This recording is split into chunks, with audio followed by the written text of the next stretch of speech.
It's a great pleasure to be here tonight with you to give the De Benedetti lecture. So the title of my talk will be Top Incomes Throughout the Great Recession. So let me introduce the topic briefly. As we all know, free market economies do generate substantial growth, but that growth comes with substantial inequality, and the issue of inequality becomes particularly acute when economic growth slows down, such as during the recent Great Recession. That's something we'll see when all incomes are growing.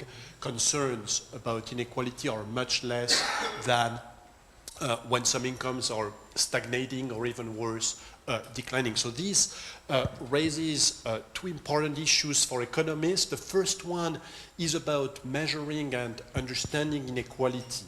What is the level of inequality? How does it change over time? And what factors are driving inequality?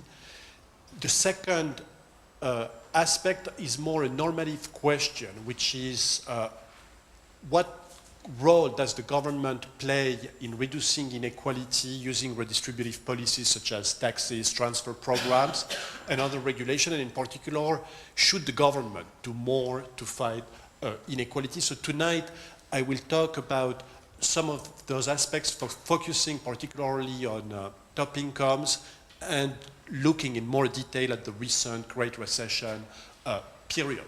So the way we analyze top incomes is by estimating what's called top income shares, which is a very simple way to measure income concentration. You ask the question, what share of total, here it's going to be pre-tax market income, goes to various groups at the top of the distribution?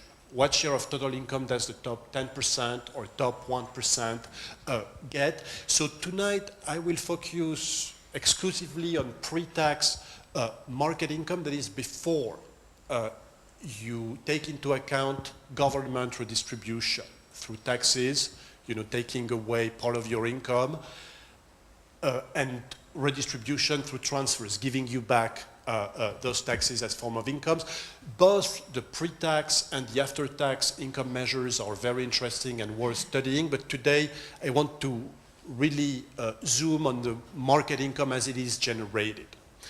So income tax statistics are a great, valuable resource to construct such inequalities series over long time periods and across many countries, because most advanced countries have started adopting progressive income tax system a century ago or so, and those tax systems generate data that can be used to analyze top incomes. And indeed, for top incomes, they are by far the best source, far superior to survey data. So with Thomas Piketty, we analyzed the case of the United States starting in 1913, and since then, by a collective group of researchers, a large number of countries have been analyzed, about 25 countries today, in what we've called the World Top Income Database, that puts together on a website all those data. And so that database has been produced with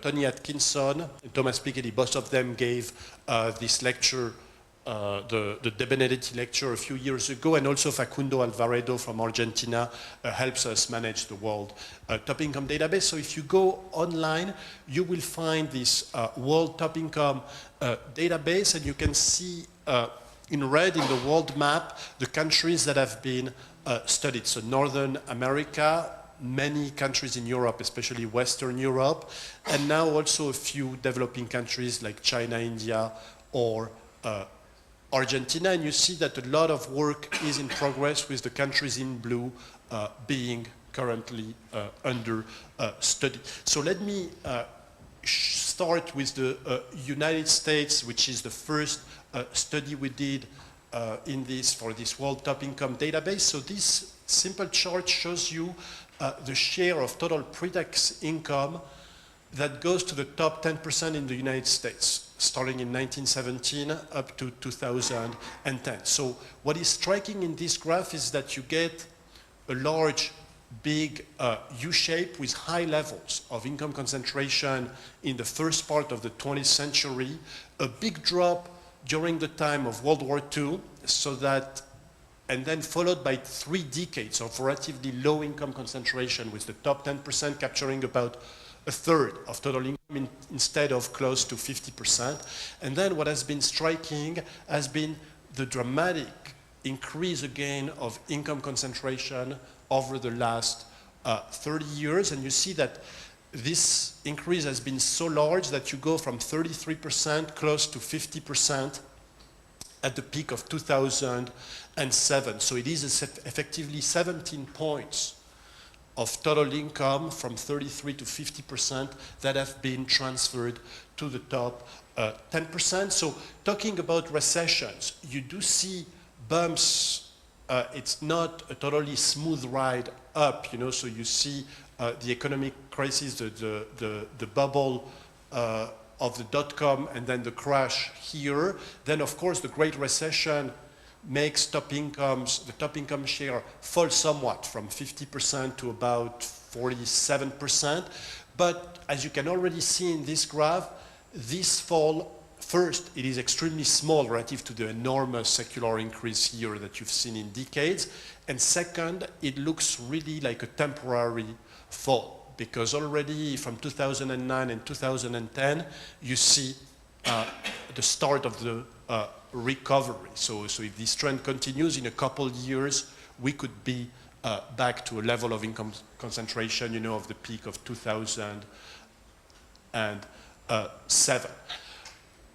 The second point that I want to make about the US series that is striking is how concentrated this increase has been. And to see that, the simplest way is to split the top 10% into 3 groups, namely the top 1% in black, here are the black triangles, the next 4% in blue, and the next 5% in red, so that the sum of those 3 groups really constitutes the top 10%. And so what is striking is that of the 17 points increase in the top 10%, you can see that it's really, most of it has gone to the top 1%, that increases from 9 to a peak of 23. So you see 14 points going to the top 1%. The next 2 groups do increase, but you see much less. The next 4% increases by about 2 points, and the next 5% by about 1 point. And that's where the use of income tax data was critical, because if you use survey data, the top 1% is essentially capped. So if you look survey data such as the current population survey in the US, you totally miss this part that you see is extremely important. So talking about the Great Recession, I want to point out, and it's very visible on this graph, that the top 1% is much more cyclical than the next 2 groups. So it's very visible here in the Great Depression, but also with the dot-com crash, and particularly during the Great Recession. So the Great Recession is interesting because you can see that the top 1% falls quite a bit, while the next 2 groups actually make gains. And that can be explained by the composition of those various income groups. That is, at the top, you have a lot of capital income, including capital gains, business profits, that are very cyclical, explaining why the top 1% falls, while in the next 2 groups, you have essentially highly paid workers. Workers making, you know, $200,000, $300,000 a year, and those groups, in general, those people don't lose their jobs. So in a Great Recession, because also the wages tend to be rigid, nominally downward, they actually gain relative to the others. They gain relative to the top, and they gain relative to people further down below who are at risk of losing their job, as was in the previous talks. So to continue, so the further up you go in the US distribution, the more extreme is the phenomenon. So just to give you one striking graph, if you now focus on the top 0.1%, the increase is just astonishing, from 3% to, over 12% in 2007. So you see this minuscule group has captured, 10 points out of those 17 we started with initially, and it's always the same pattern, the big fall during the recession, but very quick rebounds in the last two recent recessions. And I want to contrast those rebounds with what happened here. You see that during the Great Depression, top incomes fell, but did not recover. While in the recent recession, this one and probably this one, we see a pattern of recovery. And I will argue in this talk that the difference is really due to government policy. Namely, here in the US, after the Great Depression, Roosevelt is elected in 1932 and imposes drastic policy changes that regulates finance and that establishes highly progressive income taxation that makes the pre-tax income share fall and not recover in the decades that follow. Okay, so the next question I need to address now that I've shown you some evidence about the US is, why should we care about top income shares? Okay, why do we care that the top incomes are doing so well? Shouldn't we worry instead about growth in the bottom 99%, the vast majority of people? So my first answer is that inequality matters first and most importantly because people evaluate their economic well-being relative to others, not in absolute terms. If it really was a problem of absolute evaluation, you would think that economic growth would wipe away issues of inequality, because if you look at the very long run centuries, we all are much, much richer than people were 3 centuries ago, but you see that the discussion of inequality stays with us. So right there, you have, if you will, the demonstration that the relative well-being evaluation is going to be central, and I can predict that inequality studies will stay with us, as long as civilization will continue. And that's why inequality is not just a topic for specialists, professional economists like myself, but it's something the public cares about. Now, in the case of the United States, the trends I have shown you have actually been so dramatic. The surge in US top 1% income share has been so large that it actually dramatically changes the way we evaluate the economic performance of the US economy. Namely, taking away the top 1% and looking only at the bottom 99% affects dramatically the growth measures, as I will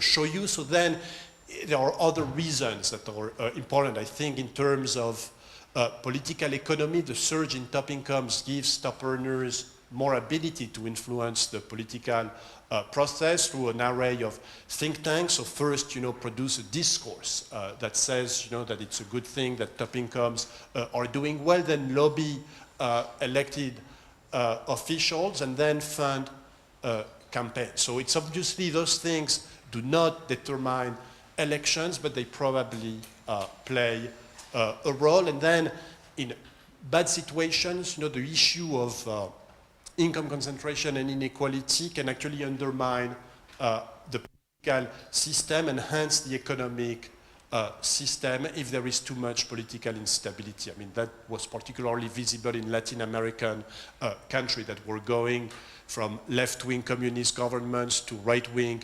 dictatorship, and at its core, the issue was a problem of distribution.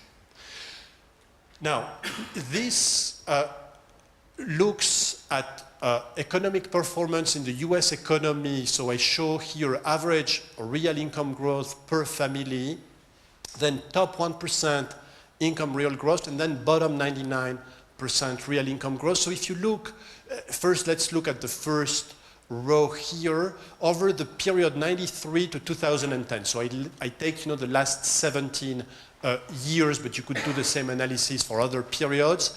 We have an income growth per family that is relatively small, 14% over that 17 years period, so slightly less than 1% per year. Top 1% does a lot better, 58% growth, and therefore if you remove the top 1% doing so well, you see that the bottom 99% real economic growth per family falls to 6.4%. So you see that between the 13.8, which is the overall number for the full economy, and the 6.4 for the bottom 99%, it is indeed a very large gap. And it is also interesting to divide this period into various sub-periods. So let me not go through full details, but as we want to talk about the Great Recession, in terms of pre-tax market income, as they are reported on tax returns, it is a dramatic drop of 17% over the 2-year period, from 2007 to 2009. So tax market income is more cyclical even than GDP measures, in part because it includes capital income, capital gains measures. So indeed, the top 1% drops even more, about 36%, but the bottom 99% is really hammered by the Great Recession, where they lose about 11% in real terms over that 2-year period, which is much larger than anything that has been experienced before. During other recessions, you have to go back to the Great Depression to find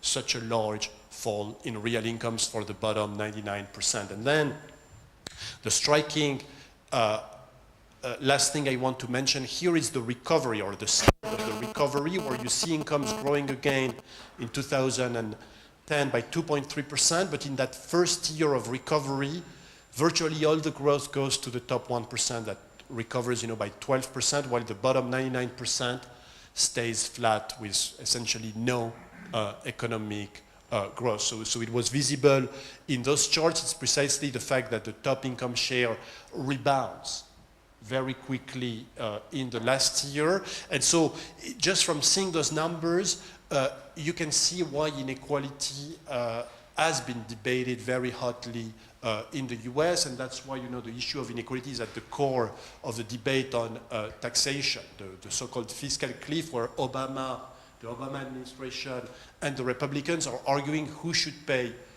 more taxes. Obama wanting to tax the rich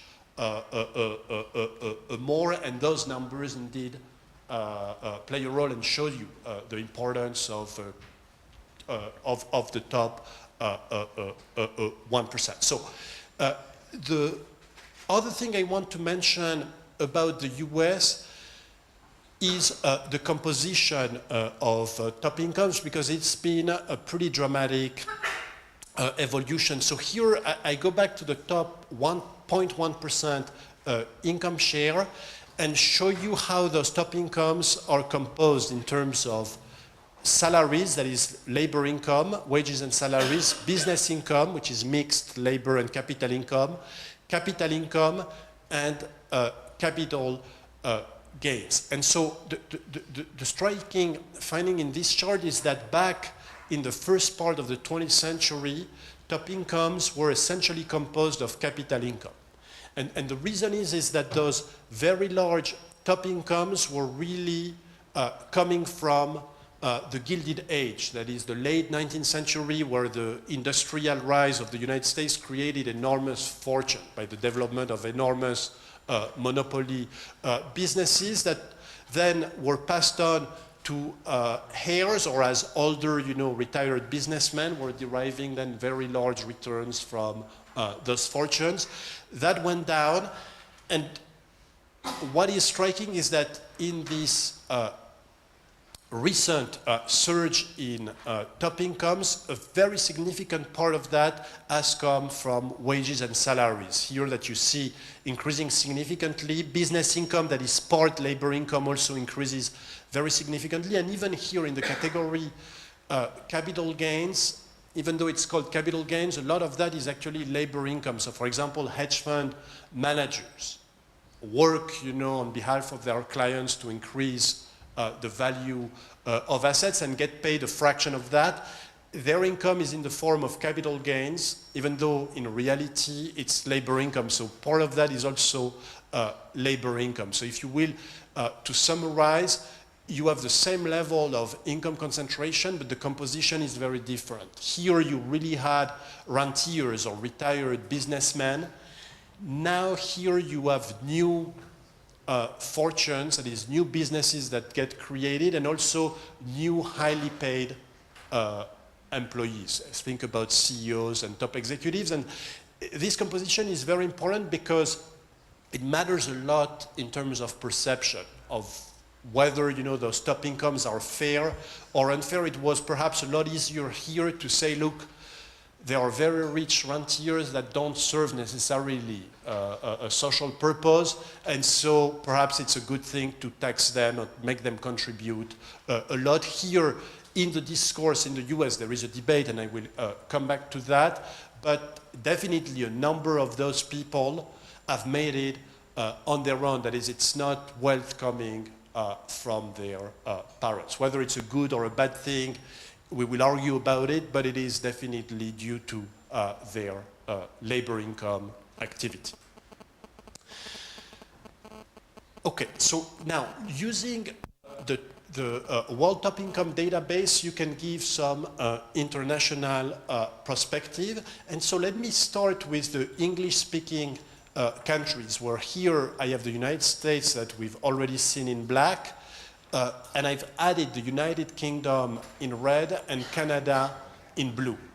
And so what is striking in this graph is that all three countries actually follow a very close evolution. That is, they all have this U-shape. Perhaps, Canada and the United Kingdom don't increase as much, but it is overall the same shape. And you can see also that in the Great Recession, it is exactly very similar to what happens in the US. You do see the top incomes falling, but not falling by much relative to the very large increase in the last 2 or 3 decades. So seeing this graph, you might say, perhaps it is a universal pattern that this overall U-shape. This is actually not right, because if now I look at continental Europe and Japan, what happens is that the first part of the 20th century looks a lot like the English-speaking countries. That is, you have big, very high levels of income concentration. Actually, Sweden is interesting. Sweden is literally off the charts. You see the blue thing, there is a point here at above 25%. It's the same level. So Sweden is the case, where we have found the highest level of income concentration ever, but that was a century ago. And so the fall, but the very big difference is that here the increase has been much smaller than in the English-speaking countries. You see those two sets of countries are exactly on the same scale. You can see the large difference. So here I've put Italy, that unfortunately the data starts only in the 1970s. So Italy definitely has seen a substantial increase in the top 1% share, going from about 7% to almost 10%. So it's not small, but still relative to what has happened in a country like the United States, it's almost an order of magnitude smaller. And I want to point out that some countries like France, Italy to some extent, Japan a little bit less, do see a fall also during the Great Recession. And interestingly, in Sweden, it's a very small fall, and already a start of a recovery. So when you look at this graph, talking about top incomes throughout the Great Recession is not the most dramatic event affecting top incomes. Look at World War II in Japan. That's an event that has a dramatic impact on income concentration. Okay, so if I look at developing countries, here I've put Argentina and South Africa, and compared to the US, those countries tend to have very high level of income concentration, which is not surprising. They do also have large movements. What I want to point out is that the US, another way to see that the increase in income concentration in the US has been so dramatic, is that the US has reached levels of income concentration actually comparable to what South Africa or Argentina are experiencing.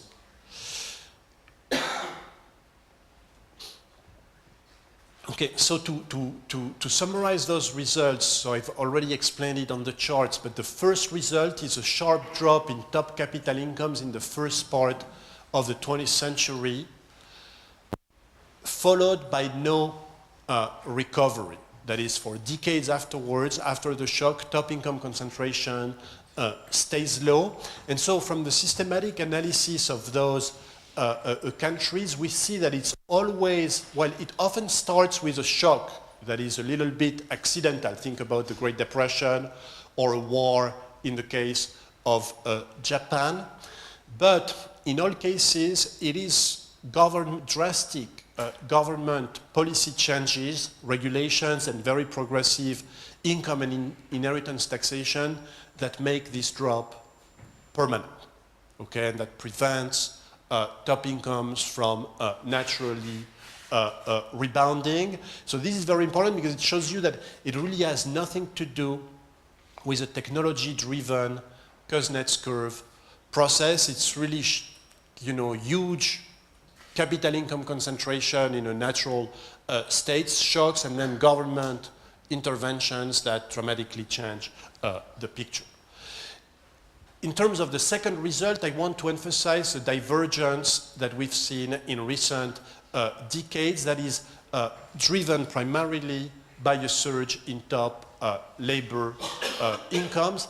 And this divergence is very important to make the very simple point that the evolution we've seen recently, in the United States cannot be fully explained by technological changes or globalization, like saying globalization or technological change, new technologies has made top skills or top talented workers more important in the production process, and that's why they are rewarded more, because if that really were the only explanation, there's no reason you wouldn't see that in the other countries such as Japan or continental Europe. So perhaps technology and globalization plays a role, but the role it plays is with the institutions and the policies of the countries. The two things interact to produce an inequality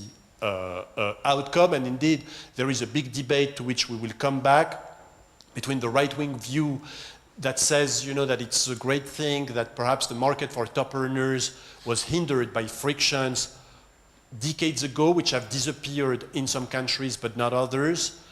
The left-wing view that US top earners have increased their ability to extract part of the economic pie at the expense of others, because the changes in policies, think about the Reagan and Thatcher revolutions, have favored the rich and allowed them to extract a larger share of total economic product. Okay, so this I have discussed. So let me zoom a little bit on the Great Recession. So if you look at top 1% incomes excluding capital gains, what really comes out of those graphs is not much going on during the Great Recession. Even the US has a little bit of a fall and then a recovery, but if you look at Japan, you hardly see anything. Spain has a little bit of a fall. Sweden, there's really nothing visible. Now, if you include capital gains, you do see a more cyclical pattern. Okay, so you see that there is a bigger fall here. Spain has indeed a more dramatic fall, a little bit with Japan, a little bit more with Sweden, and you see that other episodes, think about Japan here, the run-up of the real estate bubble and then the collapse becomes visible. So what you can say is that top 1% income shares increased before the Great Recession, especially when including realized capital gains. But this is really because the run-up to the Great Recession happened in large part because of asset bubbles that naturally inflated realized capital gains, make top 1% income shares look larger because a lot of the realized capital gains accrue at the top.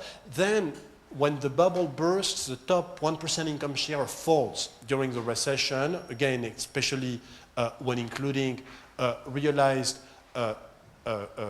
capital gains, but the recovery of top 1% income starts very quickly. In the same way that you see the stock market in the US starting to recover very quickly, that leads to an increase in the top 1% income share. So the net long-term effect of recent asset bubbles and subsequent financial crises on top incomes seems very small. Now, you can ask two deeper questions on top incomes and financial crises that you can research systematically with the World Top Income Database. First, what is the impact of financial crises and recessions on income concentration? And the second question is, does income concentration cause financial crisis? So on the first one, you have interesting studies by Atkinson and Morelli that use systematically the World Top Income Database, the full database, you know, the century-long data.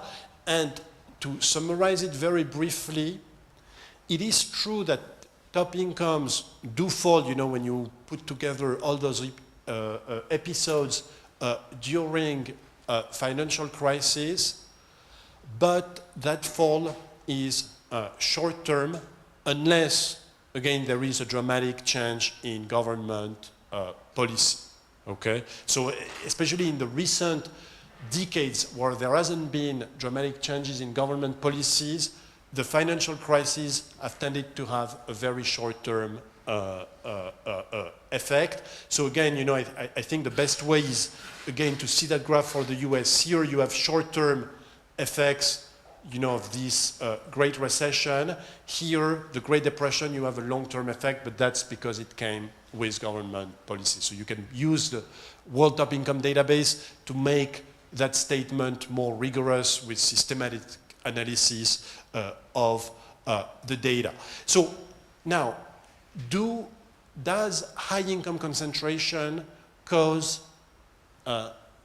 financial crisis and recessions? It is a striking fact that in the US, the 2 years with the highest income concentration, the highest peaks, are 1928 and 2007, the years just before the deepest two recessions of that century-long period. However, systematic analysis again of the World Top Income Database shows you that financial crises happen even in situations where there isn't a very large income concentration. So the recent one is a good example. It came from the United States, but you see that countries such as Europe and Japan, who didn't have high levels of income concentration, were definitely dramatically affected in terms of GDP, in terms of a recession. So I would say that these peaks are more a symptom of an asset bubble that is about to burst, more than the direct proof, you know, that income concentration per se is really leading to a financial crisis. But the debate goes on, but systematic analysis of the data doesn't establish very strongly a causal link between income concentration and financial crisis. Okay, so in the last part of my talk, that I've said that policy plays a key role in bringing down income concentration in a permanent way. I'm going to discuss briefly the role of taxation, and especially taxation of top incomes, which is, as I will show you, the major driver of those changes in pre-tax income concentration. So it's easy to motivate this, you know, from a US perspective, because the US faces large deficits moving forward, and so tax rates have to increase. And should the top contribute to this higher level of taxes. So the first thing you can say is that the pre-tax top US incomes have increased so dramatically that there is indeed now a large fiscal potential reserve at the top of the US distribution. That is, by increasing top 1% income tax rate, you know, currently they pay 22%. If that were to increase to 33%, you would raise mechanically 1.3 GDP points, $200 billion a year. So those are very big numbers relative to the US budget deficit reduction debates. But naturally, this computation is based on a static perspective.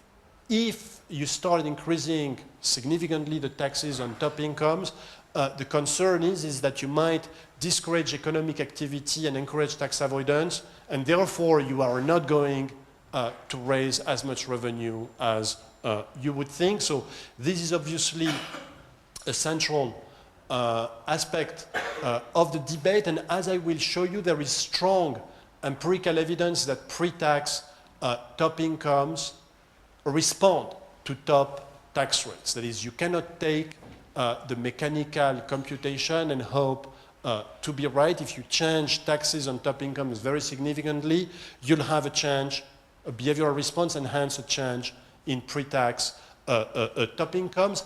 Now, just from that fact, you cannot really conclude whether taxing top incomes more is a good thing or a bad thing, because it really depends on the economic reason or mechanism behind that behavioral response.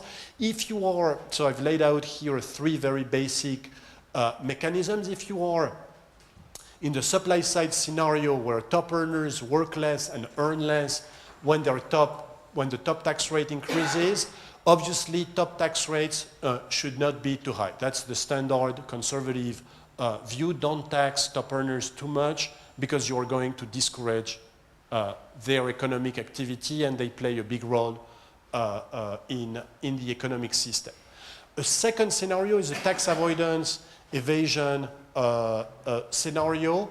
Top earners avoid and evade more when top tax rate increases. So there you would think that in a narrow framework you cannot increase taxes too much because you're going to lose your tax base through tax avoidance, and that's true, except that it's a narrow framework in the sense that then the policy recommendation is to do first everything you can to eliminate loopholes and tax avoidance. And indeed, we are seeing that in some of the European countries that are confronted, you know, with a very deep fiscal crisis. Greece, for example, is trying to do everything it can to tax more efficiently top earners and top wealth holders to bring in more revenue. And once you've done everything you can to make the tax base less elastic, then you can possibly increase top tax rates. So that's why there is a big difference between scenario 2 and scenario 1. So then the more radical scenario is scenario 3, rent seeking, whereby top earners extract more pay at the expense of the 99% when top tax rates are low. The idea being that when tax rates are low, it gives more incentives for top earners. Think about executives, new finance engineers, etc., to devise ways to extract more pay because there is a higher reward. They don't have to pay as much to the government. But that is rent-seeking because they extract more pay at the expense of others. And if you are in that scenario, then you actually want high top tax rates. Even though there is a link between top incomes pre-tax and top tax rates, nevertheless, you really want to tax them very harshly. So obviously, we want to know in which scenario we are in. So I won't be able to definitely prove, that we are in this situation, or that situation, but I want to bring you a few elements that help you think through this in a very simple way. First, using US evidence, and then international evidence. So the first thing, here I've put the top 1% income share pre-tax in the US, and in red I've put the top marginal tax rate for the individual income tax. And so what is striking in this graph is that the two curves are mirror images of each other. That is, you see that at times from the Great Depression to the 1970s, you had very high top tax rate, and that's precisely when the top income share pre-tax is relatively low. Then you have this dramatic fall in top marginal tax rates, and that's precisely when top 1% income pre-tax increase dramatically. So when you look at this graph, you are forced to conclude that there is indeed a strong link between top incomes pre-tax and top tax rates. That is, top incomes are going to respond if you change top tax rates dramatically. The second thing that is striking here is that the big debate between the Obama administration and the Republican Congress is whether we keep the 35% that is currently in place, or we go to the 40% tax rate. So you see the range they are going to settle in is somewhere in between here. It's not going to make a huge difference, and it's especially small relative to the enormous historical differences that have taken place. That is, here, whatever happens, whether Obama has his way or the Republican Congress has his way, is probably not going to be sufficient to alter the shape of this curve. Okay, so let me move now to, in terms of tax avoidance, let me skip tax avoidance and focus only on rent seeking. So on tax avoidance, let me just say that the US evidence shows that it cannot be explained fully by tax avoidance. I'm going to spare you the demonstration because in sake of time, but I can answer if I have questions. Here is a striking graph showing you the joint economic growth since 1913 of the top 1% and bottom 99% income, starting from a base 100 in 1913. So first, if you look very long term, both groups have gained enormously, so that now you are close to 400. Incomes have been multiplied by 4 over a century. That's long-term growth. However, what is striking in that graph is that the growth experience in sub-periods are dramatically different and inversely related for the top 1% and bottom 99%. So if you look at starting, with Roosevelt and the New Deal up to the 1970s, you have very fast growth for the bottom 99% and slow growth actually for the top 1%. Then in the late 70s, the two things invert themselves, that now you have slow growth for the bottom 99% and very fast growth for the top 1%. And you can see how striking it is that the period of fast growth, of slow growth of the top 1% was precisely when top tax rates were very high, and the fast growth for the top 1% was precisely when the top rates were low. So in other words, in the US experience, it is striking to see that it does look like growth of the top 1% is unfavorable to growth of the bottom 99%, and conversely. Even though in the very long run, of course, all incomes will grow, you look at a period of a few decades, and there you have a dramatic difference between the growth experience of the top 1% and the bottom 99%. What I want to point out finally is that this US evidence is borne out by a systematic analysis of OECD countries, and a simple way to see that is to again use the World Top Income database and look at the link between top marginal tax rates and top 1% shares. Over time, let's focus on the recent decades since 1960. So this is the world in the early 1960s, where I have arranged countries based on their top marginal tax rate and the top 1% income share. So there you see that a fairly large number of countries do impose extremely high top marginal tax rates on their top earners. And the most extreme are actually the US and the UK. So in the world in 1960, the US and the UK are the ones that hammer the top incomes the most, while other countries, you know, Germany, Spain, are much more moderate. And you see that in that period, there isn't a strong link between how much you tax the rich and the top 1% income share. What is striking is that now, if you move forward to the recent period, you see that all the dots have moved this way. So you see all the dots have moved this way. No country taxes top incomes more than 60%. The most extreme is Denmark.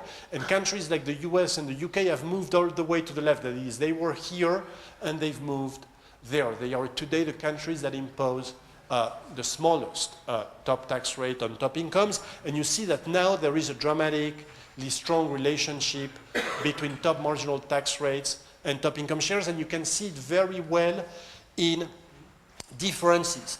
That's how much you were cutting top marginal tax rates, and that's from 1960 to the present, and that's by how much top incomes were increasing. You can see that there is a very strong negative relationship. Actually, no other variable would explain so well the differential trend across a country. So remember, it is very important, but let me re-emphasize that. Those are pre-tax top 1% income share. So again, there is no mechanical effect. It has to be that the top tax rate does something to the distribution of incomes pre-tax through a behavioral response. So you see, this is consistent with the US evidence. It's systematic that top tax rates do play a very large role in the surge of top incomes.